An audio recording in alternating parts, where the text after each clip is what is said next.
A special grand jury in Newport News, Virginia, has charged the assistant principal of the Virginia school, where a 6-year-old boy shot his first grade teacher, with 8 counts of felony child abuse, each punishable by up to 5 years in prison, and disregard for life, according to the unsealed indictment.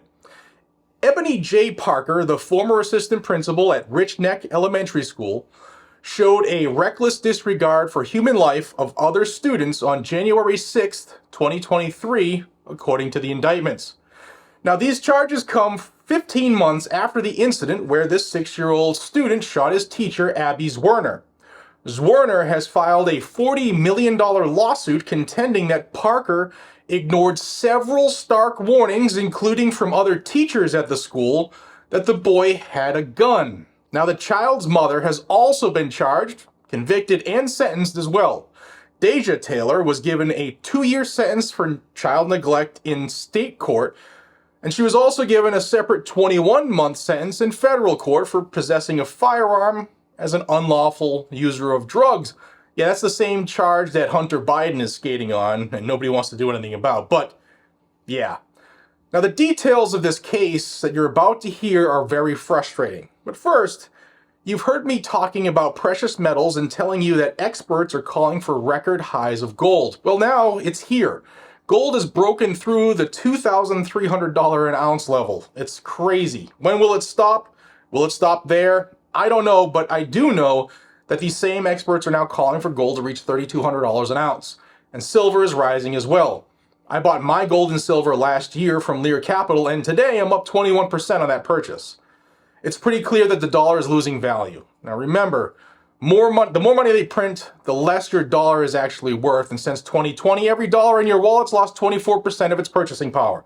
That's why I bought my gold and silver, and I know that it holds its value and can actually increase. Buy some gold and silver and store it in your gun safe. It's not too late.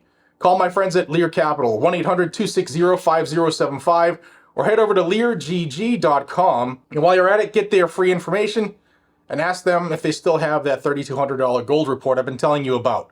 Give them a call today, 1-800-260-5075. That's 1-800-260-5075, or head over to LearGG.com. And thanks to Lear Capital for standing by what we do here and sponsoring this channel.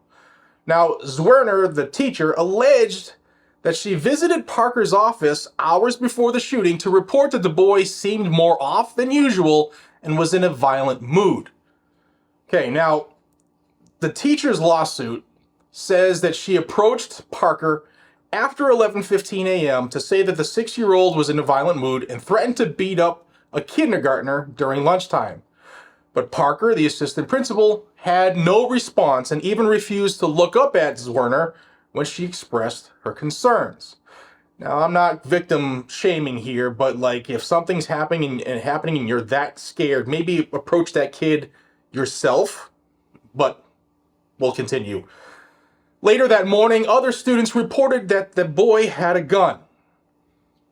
For some reason, recess was allowed to begin at 12:30 p.m., and Zwerner told a reading specialist and another teacher that she had seen the same 6-year-old taking something out of his backpack and saw him going several times behind a rock climbing wall at recess. Yet nobody took immediate action. Okay? Everybody's an adult. Adults need to, if there's, we'll get to that. The reading specialist searched this boy's backpack and didn't find a firearm. But when she went to Parker's office, the assistant principal, to voice her concern, the administrator dismissed this concern, saying that the boy's pockets were too small to carry a firearm. Really?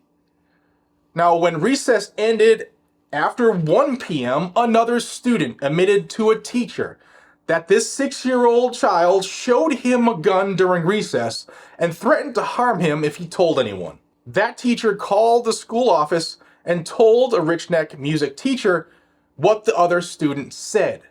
But the complaint says that Parker told the music teacher that the boy's bag had already been searched. Then, when a school guidance counselor sought permission to search the boy, Parker again denied the request, saying that the boy's mother would soon be at the school to pick him up. The assistant principal, Parker, did absolutely nothing when people told her over and over again about the concerns and even the reports that other children saw this gun.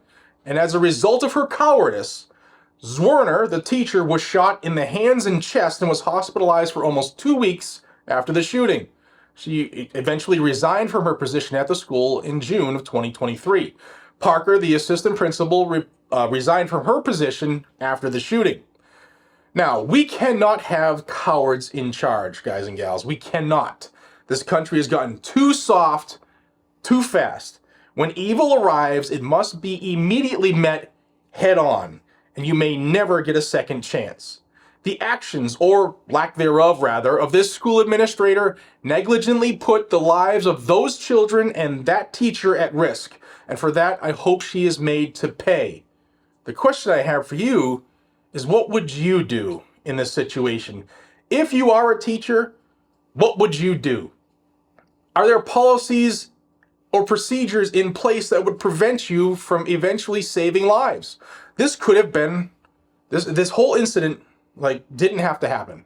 It could have been prevented. And it's sad that someone got shot.